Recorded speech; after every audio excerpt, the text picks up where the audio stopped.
Зарина Шерханға не үшін жылап тұрып звондады? Шерханды ұмытпаған Зарина неге Шерханға әдейі істеді? Заринаның Шерханға деген өшпеген сезімі жайлы бүгінгі видеомызда айтамыз. Әлмира ашуға булығып Шерханды студияға шақырды. Сіз шынайсыз ба деп сұрақтың астына алды Әлмира ханым. Студияға Шерханның үміткері кіріп келді. Үміткер Заринаға таксиде отқанда неге жылап звондадың деп Заринаға қатты айтты. Шымкенттік үміткер қасиет жан айқайын жеткізді.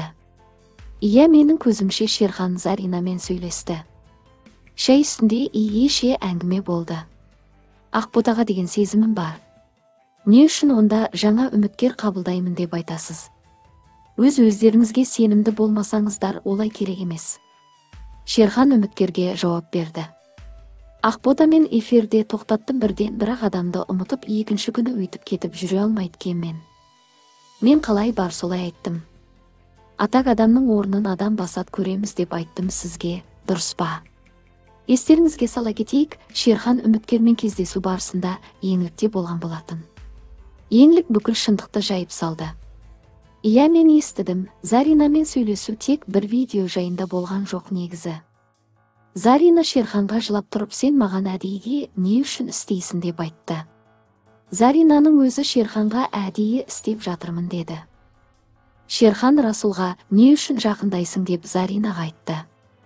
Еңлік Зарина мен Шерханның телефонда сөйлескен бүкіл әңгімесін жайып салды. Әлмира ханым қатты таңқалып, мәссаған, Шерхан деді. Шерхан күліп жіберді. Үміткер еңліктің сөзін растады. Иә, Әлмира ханым, мен саған әдейі істеп жатырмын деп Заринаның өз айтты сол жерде. Не үшін құшақтаттың? Мен саған әдейі істедім. Онда мен маған не үшін әдейі істейсің деп. Осылайша бүгінгі эфир күтпеген оқиғаларға толы болды.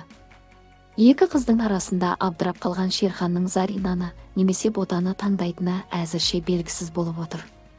Заринаның Шерханға деген сезімі әлі де өшпеген бе?